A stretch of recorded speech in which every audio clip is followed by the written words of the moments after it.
Welcome to the podcast, Sowmya. Hey, thank you so much for having me. It's a pleasure, and I'm glad that we got introduced through a mutual friend. And kudos to him. I will put that in the show notes as well.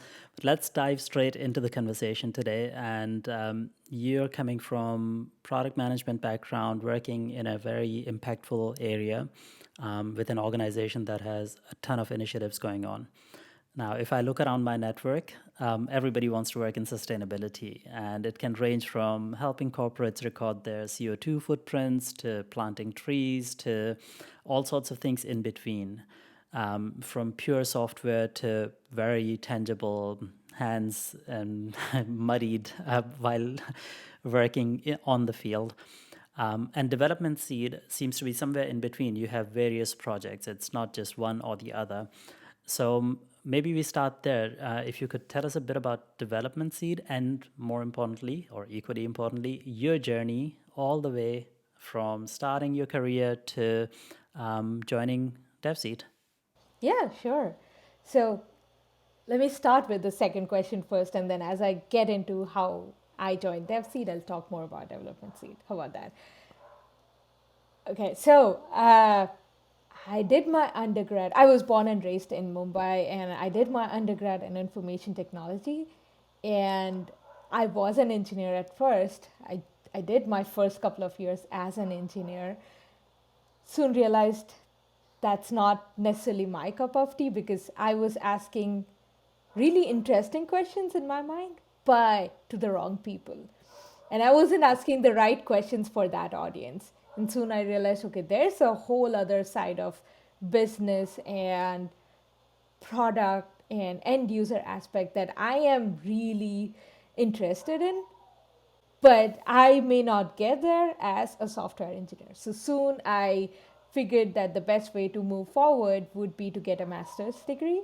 So I did that in business analytics and project management, then landed my first job as more of an operational research analyst, where it was kind of a bridge between research, operations like software operations, manufacturing operations, as well as product. So it was just an umbrella of so many different things. Soon I realized that I further needed to get into a more concentrated vertical. So I got into management consulting. It's funny when I say management consulting and a concentrated vertical because you wouldn't put those two together, because management consulting you do have to wear so many different hats, which is true.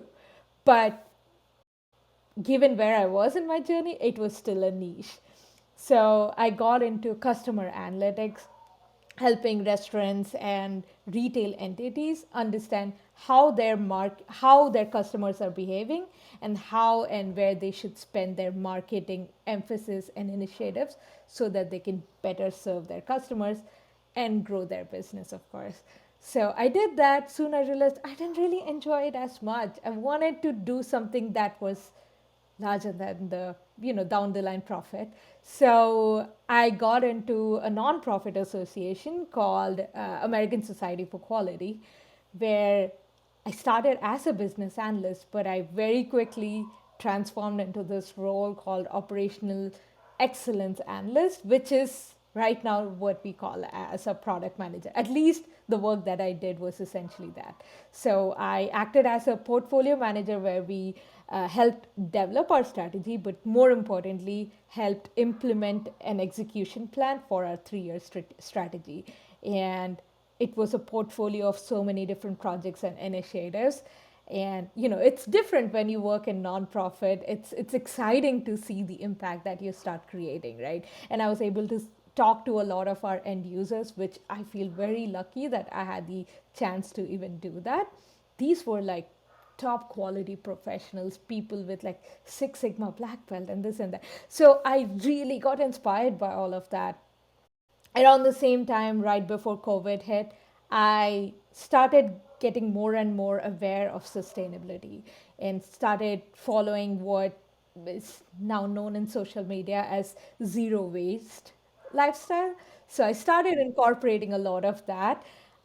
Soon realized that I was adding more waste than removing.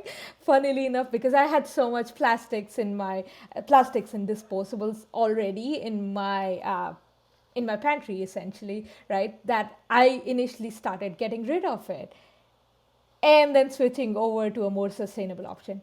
As I researched more and more and started questioning my practices, I realized there was only so much I could do as an individual.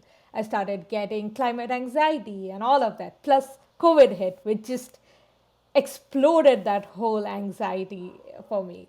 That's when, as I learned more and more, I was aware that yes, I can move the needle a little bit as an individual. And there's even a saying that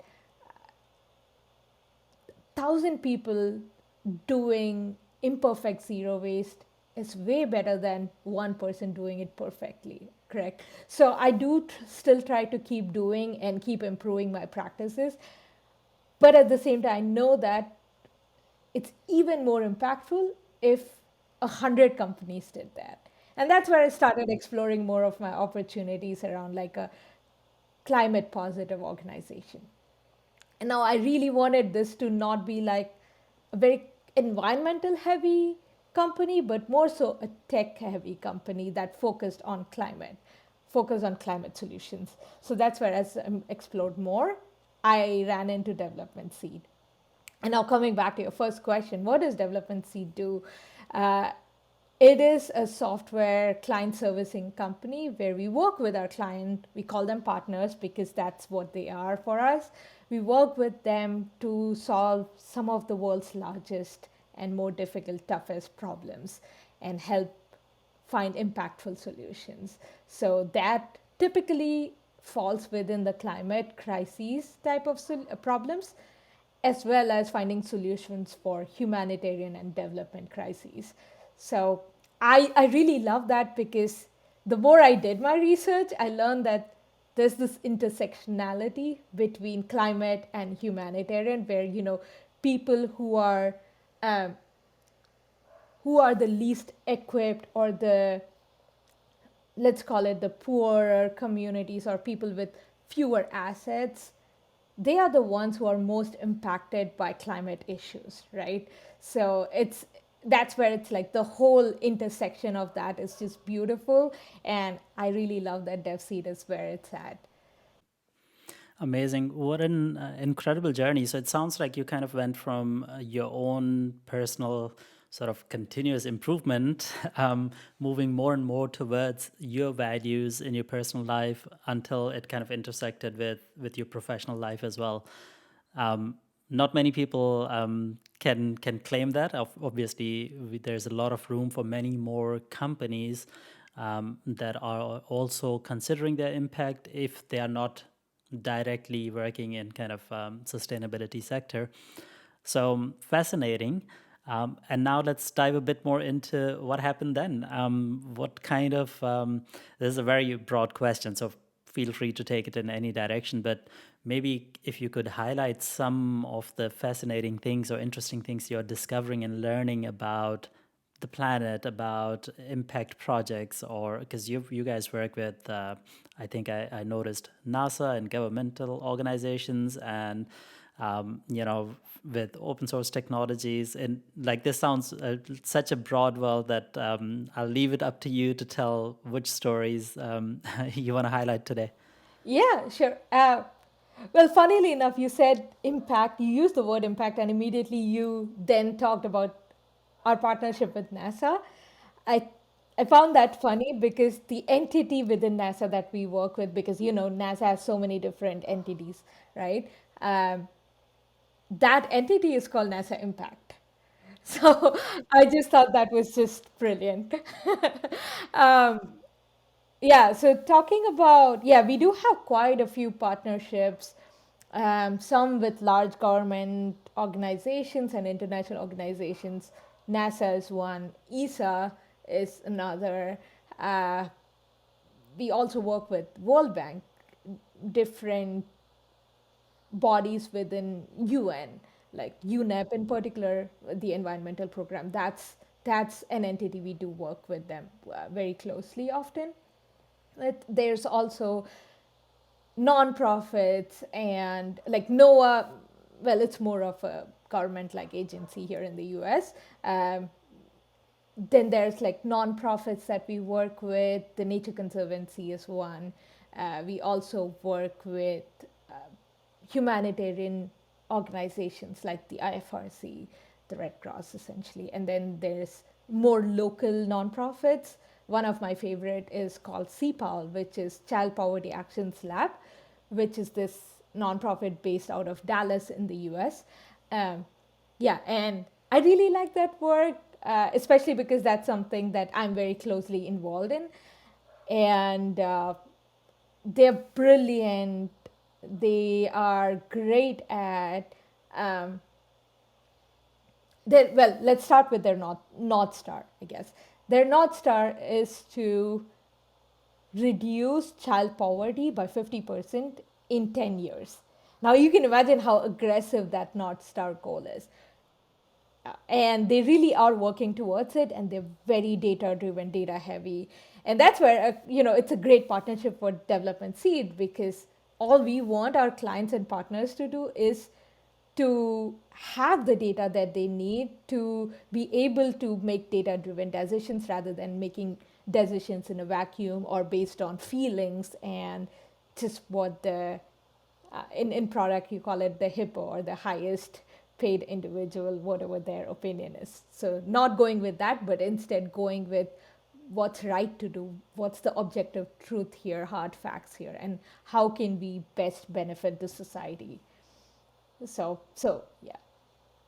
Yeah, I was going to ask, how does what kind of a role does technology play there, right? So I can imagine, if somebody's working with children, um, there can be all sorts of analytics or data-driven kind of decision making that happens from very mundane to potentially very complex. So mundane thing that comes to my mind could be really just having a database and being able to see how many people raise their purchasing power.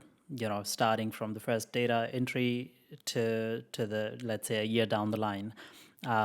And this could be very simple, but still very useful, right? There's still impact, and people can act based on that. Perhaps a complex version could be doing geographical analysis of where the pockets of kind of the, let's say, the least fortunate individuals are, and how do those pockets interact with each other, as well as their unique problems. And this can all get very complex, and obviously, goes far beyond opinion based action taking. So if you wouldn't mind maybe giving us a couple of snippets of what kind of a role does technology play in this scenario? Yeah, of course, the former is definitely some things I'm sure they are doing, but it's the latter where we come in, right? And they want to understand, especially in the US, unfortunately, there's segregation, and the more underserved communities are often concentrated in certain areas.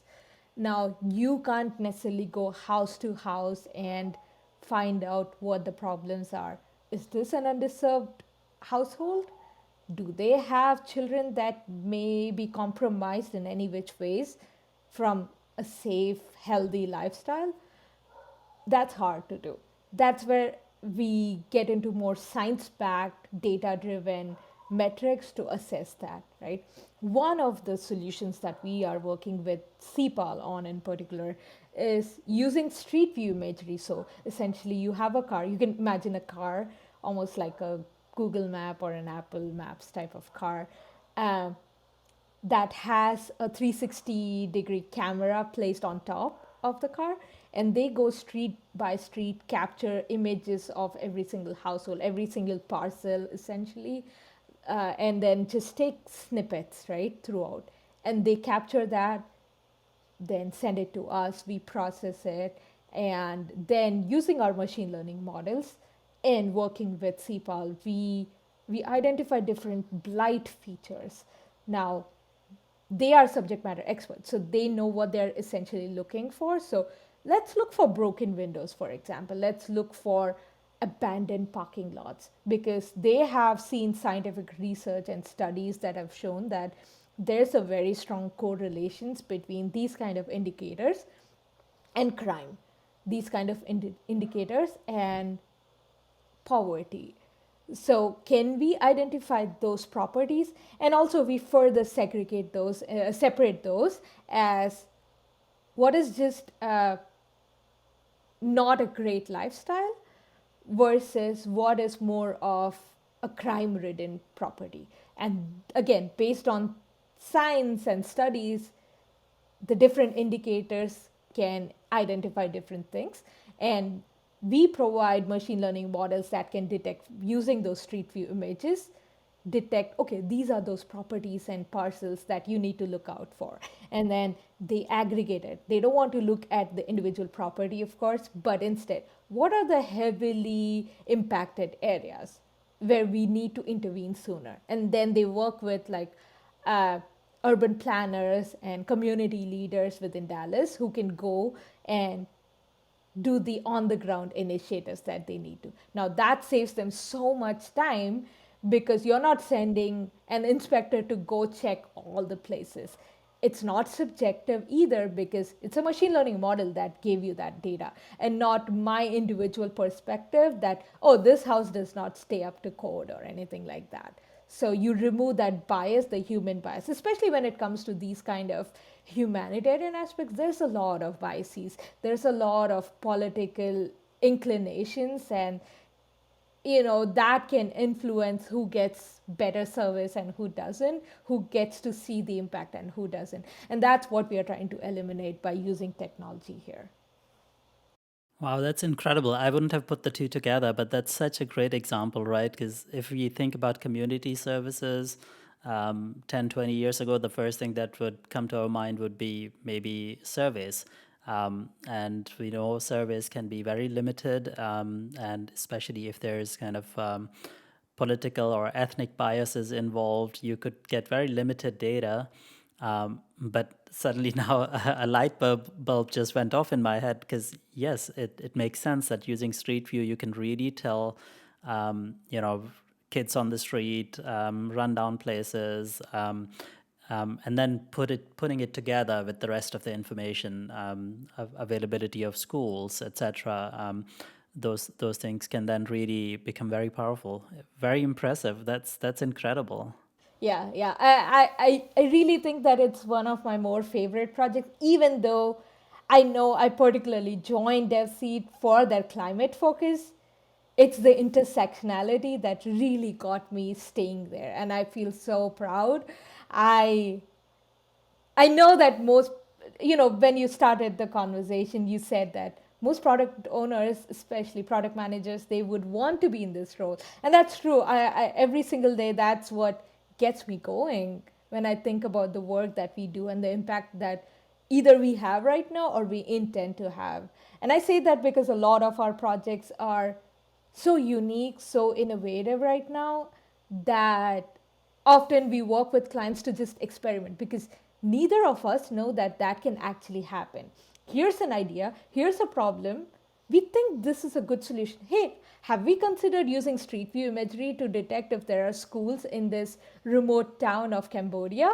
Yeah, let's go experiment on it and then we can build a product and see the actual impact that it creates. So that's another reason why I really like working at Development Seed. And as a product manager, I think we bring that lens of not just seeing, can we work on a solution that detects all these features in Street View imagery, but instead, what does that mean once you send that information back to the client? So talking through that and removing any kind of biases, that's where I think I really am proud to be a product manager there. Yeah, definitely. You have every right to be this. This is just incredible. Let's jump quickly also to the climate side of things. So now that you started with this story, I'm just all ears. I want to hear a bit about the interesting stuff that you're doing or discovering on the climate side of things. Let me think about it. Uh, so, a lot of my work in particular has been with NASA Impact, But we are also, like I said, we partner with UN Environment Program. We also partner with ESA. It's a rather newer partnership.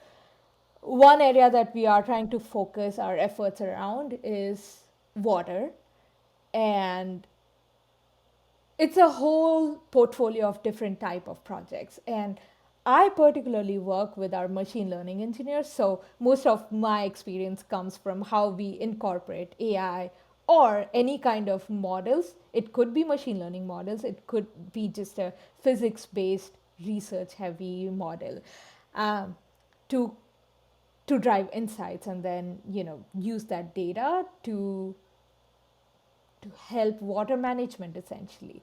So, one example, and I haven't particularly worked on this, but that's what got me working with my current team in the first place, is to detect oil slicks out in the ocean. Now, you can imagine, ocean is literally, not even miles, like thousands and thousands and millions of miles, right? So for you to be able to detect that is quite hard. And as you know, oil companies, they unlawfully ditch oils, or they do a lot of oil spills and wastage out in the ocean, which is not great for our planet, of course.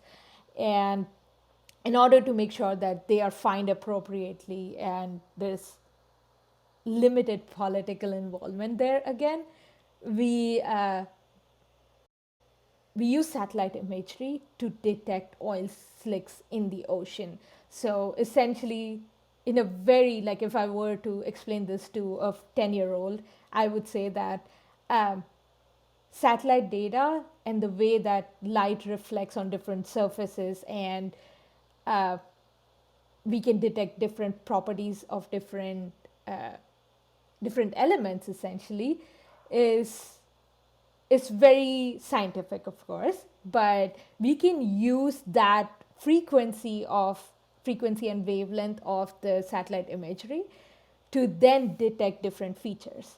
So in case of oil slicks, we expand upon that concept and use that formula, put that into a machine learning model to help detect that, right? So the problem with oil slicks is that it vanishes in a couple days.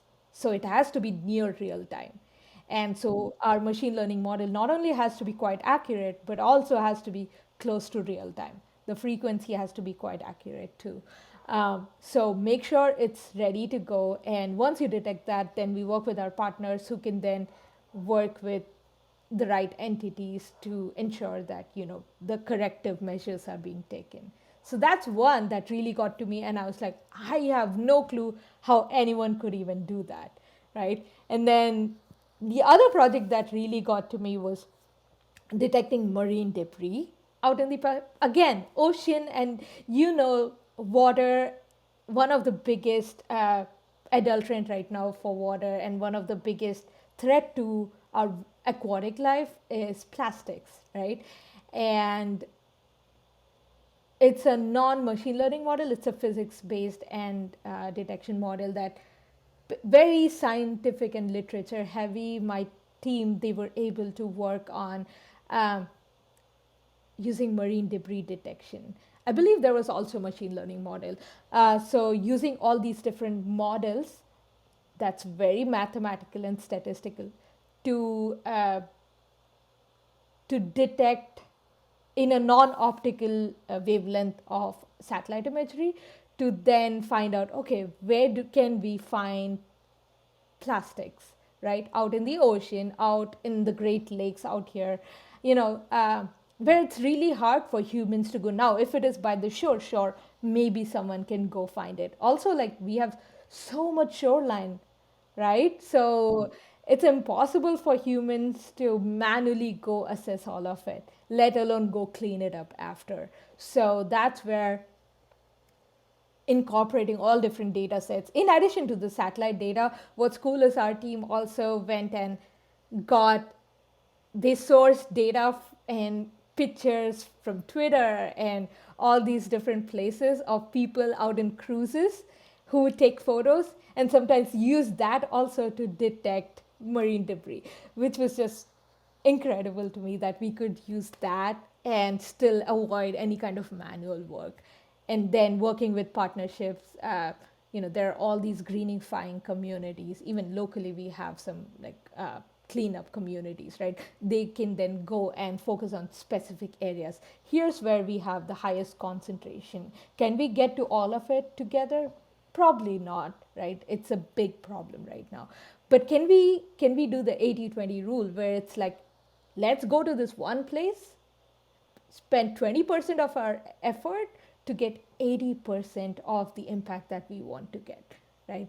So just that mindset, and that has been incredible. Now we are working on other water related solutions around using satellite imagery to understand water clarity and different type of elements within water quality. It could be water clarity is one, it could be chlorophyll content, it could be algae.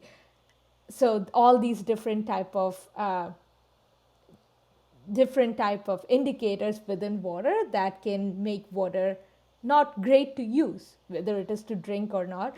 Water, the quality of water will not be safe, right? So just helping assess that. So essentially you're monitoring, here's your baseline quality, and then we keep monitoring. It's like continuous monitoring, and at some point, if for some reason it gets adulterated, then we can send you an alert on, hey, guess what, there's something wrong with the water because of this particular indicator.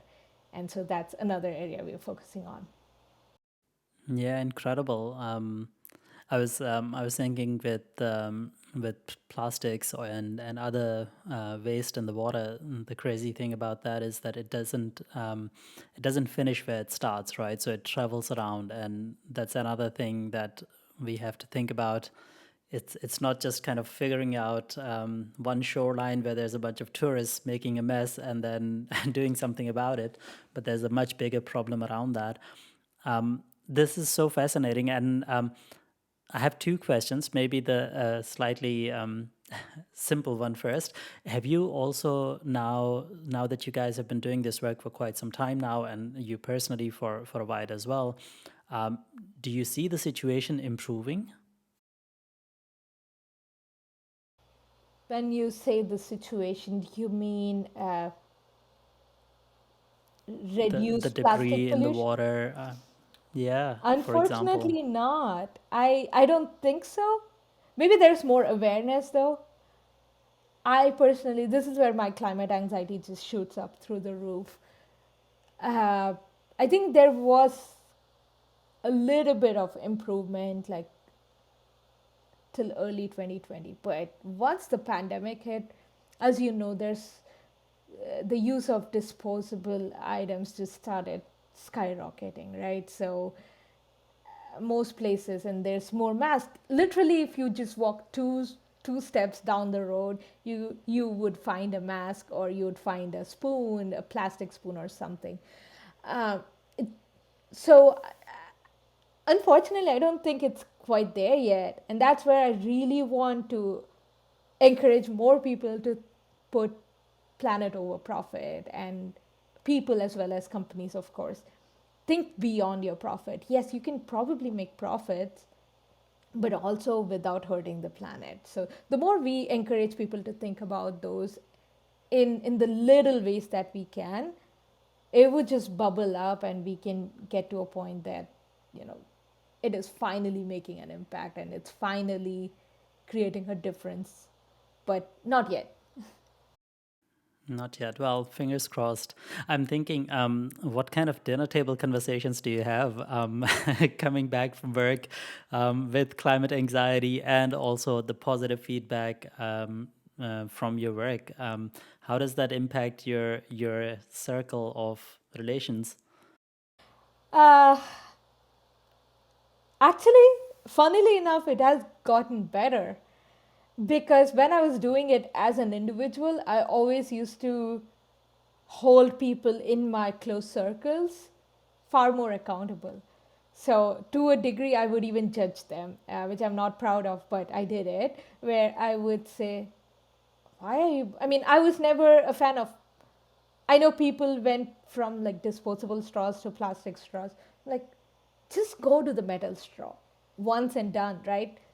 But anyway, that was not my biggest problem, but like disposable cups for coffees, when you can and have a coffee thermos, right? You could do that, right? Why don't you just carry your own utensils where you go? Why don't you go dine in a restaurant in real containers rather than disposables? So I used to make a lot of that kind of judgment. And when you go to someone's place, I was one of those people who would. I was such a fun friend to be around, I swear. I would I would say, "Oh, they have disposable plates." And usually I would just I'll have the swag where I'll just bring my own plate and silverware, and I would just pop that out, which I know sounds really bad if you think about it, because what if you're the host and then here I am bringing my own utensils to eat? Makes it a bit awkward, yes. Yes. But no, most of my friends did know, and often I would try to be respectful of it, and usually I would ask ahead of time if I did that. But you can still come off very snobby. So it was worse when I was doing it as an individual and I held individuals to a higher standard. Same goes to clothes. Some of my friends would buy so many things from Amazon or Target, Walmart, all these local fast fashion stores, and I would say, why do you need that? And every week they would buy something new. I'm like, can you not do secondhand shopping instead? Could you not go buy something far more sustainable with better quality? So there was a little bit of elitism on my side at the time. But the more I researched, the more, and that's where when people gave me certain feedback, I learned that, you know what, I was totally in a blind spot. I was in a bubble. I did not realize that not everyone has the same means as I do, whether it is financial or just the education, just the knowledge of where to source these things from, while being fringe, while being thrifty. And so I was never like a rich person. So I would say, I mean, if I can do it, why can't you? And so people would constantly challenge my narrative and my assumption. And that's what eventually got me to how much companies and corporate sustainability is what really makes a difference, or what can make a difference. And that's what eventually got me to development seed. And now, because I do a little bit of what I can do on my own and a lot of what I can do through DevSeed, I no longer bring that back to the table. I no longer bring that anxiety back to the table. So I'm usually back happy, just sharing, hey, did you know we could be doing this? Hey, did you know that I do it? So it's really nice, and I'm creating more of an awareness rather than being that judgmental friend. Yeah, that's I was gonna bring that question up as well, because I guess a lot of so-called bad behavior can be put down not to malice or people doing things on purpose that hurt the planet, but just simply lack of awareness or not knowing the possibilities, or the impact that the small thing of taking a disposable straw or yet another bottle of Coke and dropping it somewhere has. And so now you have the impact stories to tell. How do people react to that? uh, People do find it very promising that companies can do it. Although, like the previous question you asked, where have you seen an impact? That's the question that I get a lot of, and I just don't think we are there yet. There's not that many companies that do it just yet. And people also ask me, well, do you even get paid for what you do? Because there's this assumption, this very wrong assumption that we all have, that anything related to the environment, anything related to the climate would just make you poor, because everything is far more expensive to do it, and secondly, you don't get paid enough.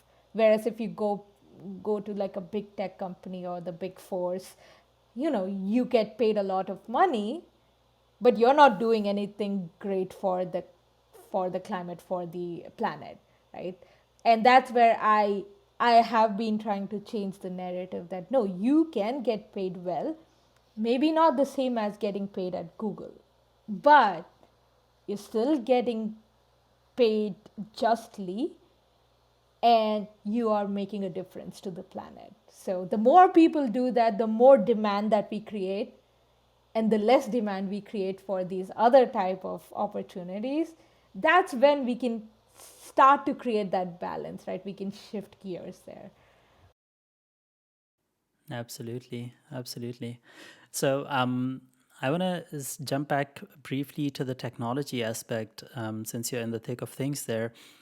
Now that machine learning models and kind of AI is becoming more and more accessible, I can imagine that in a way, let's say my positive version of AI becoming much more accessible is that it opens up possibilities for a lot more people to be creative in finding solutions.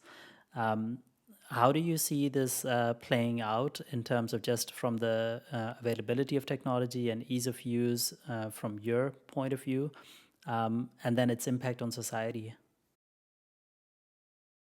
Great question. I am very tech forward. Whether I use it myself or not, I really think most of tech is a benefit to us.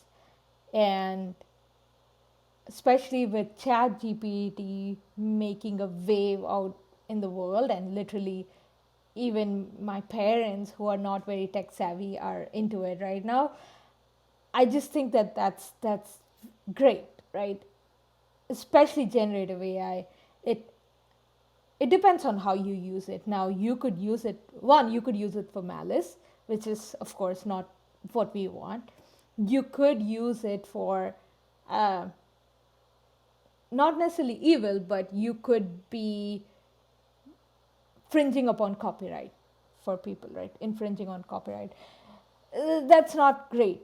But generally speaking, it's good as a first step to spark some thoughts in your brains. So, for example, I could ask ChatGPT to suggest, can you suggest some LinkedIn topics that I could write on, or LinkedIn post topics on this particular theme or topic, and it can suggest that. Will I focus on every little thing that it gave me and just copy paste it? No, that's not ethical, right? But I do think that it can spark some thoughts that, oh, I did not even think about it. Because we are doing so many different things at all times. And I don't know if you read this, but I believe now, as humans, we have the attention span of less than a goldfish. That's just so fascinating to me that we have It does that. seem like Right? it's Exactly. sometimes, it totally seems like that. Yeah. And that's where it's like, okay, when I have that kind of an attention span, and I'm trying to do so many different things also, how do I grab other people's attention and not keep constantly thinking about what should I do, what should I do, what should I do? And that's where something like a chat gpt can be helpful to spark some of that initial thought, and the rest of it is on you to come up with your own perspective, your own thought process. That's one of the things. And this, and then generally with the whole accessibility, the increased accessibility of ai based models, I think that's great because, to my earlier point on objective data, that's far more elevated now, right? You're amplifying objective voices over subjective. Now always keep in mind though that machine learning models are never 100% accurate. I've never seen one, at least. So you have to take that with a grain of salt, the results that you get. Whatever you're getting back from AI models, from any machine really, it's important that we encapsulate that with our own subject matter expertise, with our own understanding, interpretation of it. So let them do 90% of the work, and then the rest of the 10% that we do is what really creates the impact. It's not the 90%. So let it do all the heavy lifting, the boring work, and let us do the more important, creative work. That's kind of how I approach it. Well, amen to that, and I hope more of us would use that kind of creativity to make sense of things which are perhaps harder to make sense of with a short attention span. Right, that is one advantage of AI, that you could give it a prompt and that encompasses 6 different related topics and get a very pithy summary that you can then work off of. So yeah, fingers crossed. Yeah, yeah. I'm curious, what are your thoughts on AI and where have you seen being used positively? Um, To be honest, in terms of the positive use in general life, I really see it that it has, especially well, thanks to ChatGPT and now Bard and Microsoft coming up with the new Bing experience that makes ChatGPT even more accessible. It has definitely helped people kind of unleash a bit more of their creativity. So if you're a shy person who finds it hard to to create a lot, you could use ChatGPT to create a lot for you, and then you can still improve it, and in a way it gives you kind of the voice to the voiceless, so to say. So it kind of eases that process, and that is always a positive thing when somebody wants to share something out of the goodness of their heart, and there's a tool that makes it more possible for them. This is a beautiful thing, and I do know quite a few people who are, let's say in the tech world, we'd call them creators, but they are coaches, they are leaders who have a lot of good ideas. They just were not in this kind of online creation mode, and tools like ChatGPT have made it a lot easier for them to bring out their voice. And I think that is a fascinating thing, because there's everybody has their unique talent, right? So some people are very funny in real life, and then tools like this can help them kind of amplify that voice online. Other people are very philosophical, and the same happens for them, that those ideas come out more. On the technology side of things, I mean, the work you're doing is the best example of this, right? So, bringing together different aspects of computing to enable people to clean the oceans or help children in underprivileged areas. This is incredible. I couldn't come up with any other example better than that. I know it is used in manufacturing sectors more and more now to reduce waste, which again helps the planet, even though it comes from a bottom line perspective in the beginning. But this is a great development, and as a tool, I only see benefits of that. As humanity, we have always found ways to use tools to bad purposes. There's always that danger, but I wouldn't blame science for creating the nuclear bombs. The same thing also gave us nuclear energy, which, when handled well, can be a great resource. So that's how I see AI. I think it's a overall, I would call it a positive development. Yeah, yeah, absolutely. And there's so many bits of it, wow, that you said that directly resonated with who I am as a person and different aspects of me, starting from, well, the nuclear aspect. My mother, now retired, used to work for the Department of Atomic Energy back in India. And most of what they do is not nuclear bombs, which is funny because everyone that I knew outside of that community would talk to me as if, so do you all make nuclear bombs? And we're like, no, most of what we do is to help create electricity. That's like one of the major things. Then they are working on finding cures for cancer. That's also radioactive. Right, that's nuclear energy. It can help vegetation. There are all these different things, isotopes of, you use all these carbon isotopes and whatnot to uh, improve yield, just like how we use satellite data to improve yield out in agriculture.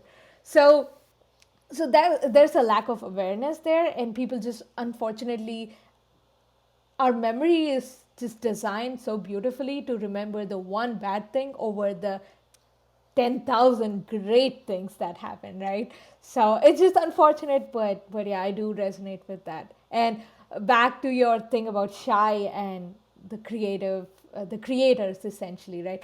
I recently started leveraging AI to to explore possibilities of being a coach, a product manager coach, because like I said, one of my goals is to encourage more people to be product managers and to think beyond the profit, think for the planet, think for the end users, empathize with people. So that's kind of where I started initially mentoring and now leveraging more of a coaching mindset. And AI has helped me put words to my thoughts because I have so much going on out here, but it doesn't come out in words necessarily. And having AI just helps bring it all succinctly. Now, will I copy paste it? No, I would never copy paste it, but it's a good place to start versus just always being in my head, right? Yeah, it's an amazing place to start, right? And I would also put it, when you're creating something or when you're writing something, I do as well from time to time. Oftentimes, you also need to do some research, and this is one huge benefit I see of large language models, where you can let it do some of the research and summarize books or research papers, and that speeds up the learning. Now, maybe I use it perhaps to write an article about a topic that I'm interested in, but I look forward to the day when kids in India would not need a expensive computer, but really something of an interface where they can log on to the browser and ask ChatGPT to summarize certain things for them and use their creativity because they're equally creative and smart. But now this browser interface just makes so much knowledge accessible to people that they would come up with novel solutions to the world's problems that are impossible or hard for us to imagine at this moment. And that those are the kind of things that putting the two together kind of, and it's not just leveraging that to add to your voice, but really to enhance it and increase our own understanding of things. That fascinates me. Yeah, yeah, absolutely. You just said something so beautiful about, helping kids leverage AI to be even more creative than they are, and not just for where they are right now, but for making the world a better place in the future. Because, as you know, ultimately they are our saviors. It's not us, right? The solution is our younger generations for sure. So yeah, it's brilliant what you said. So, well, thank you for the compliment, and I'm glad you're using AI and that you are amplifying your voice with that as well.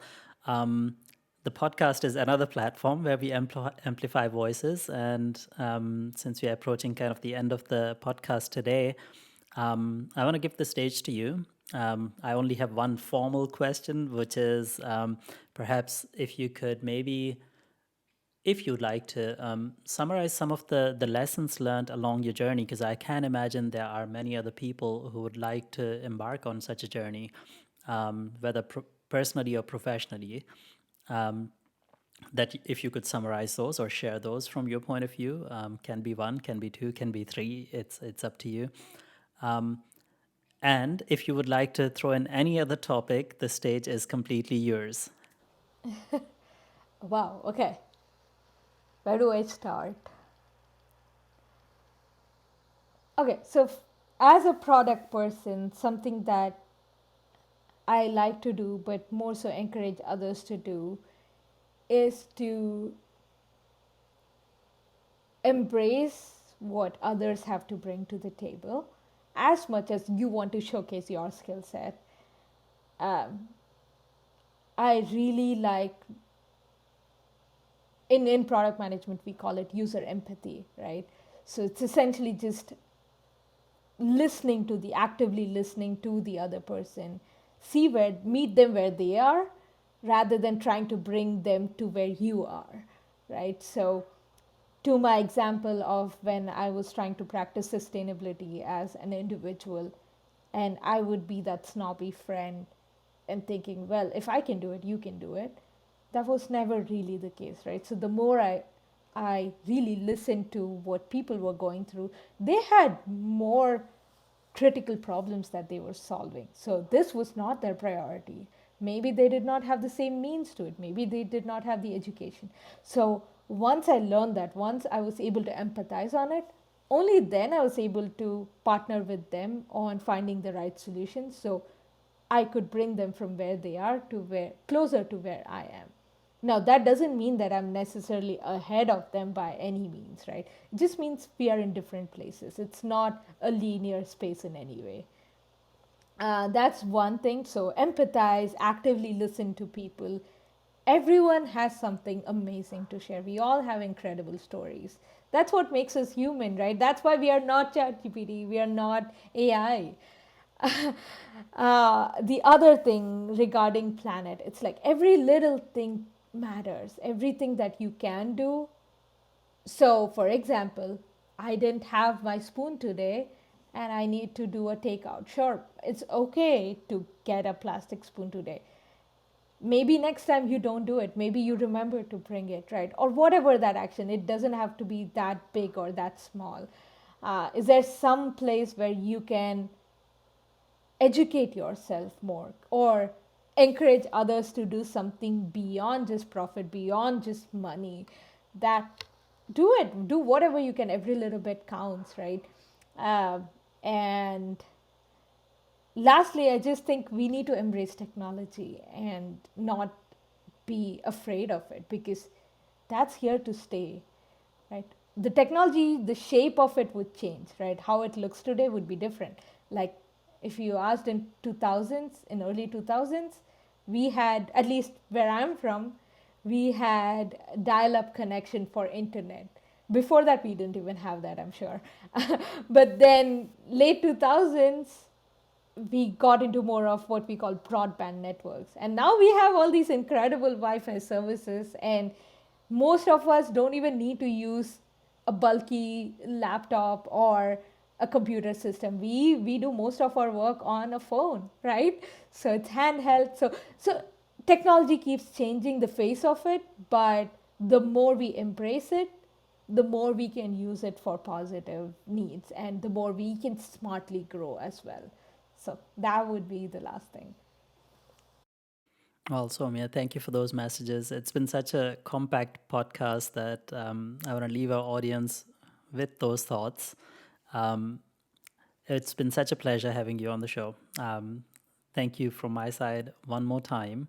I'm going to put in the show notes where people can find you and any other links that you will share, as well as links to Development Seed if they want to get to know the company. From my side, thank you. Thanks to Kiri and Vidi who introduced us. And I look forward to learning a lot more offline as well. Yeah, absolutely. And thank you so much for having me. You had such great topics for us to chat about. And, as a fellow product manager, I know that these are topics that you are very passionate about. That's what got me interested in the podcast in the first place. Again, huge shout out to Billy and Kiri who even got my attention here. And thank you so much for having me and amplifying my voice. I appreciate it. Thank you. It's been a pleasure. Yeah, same. Ciao, everybody. All right, bye.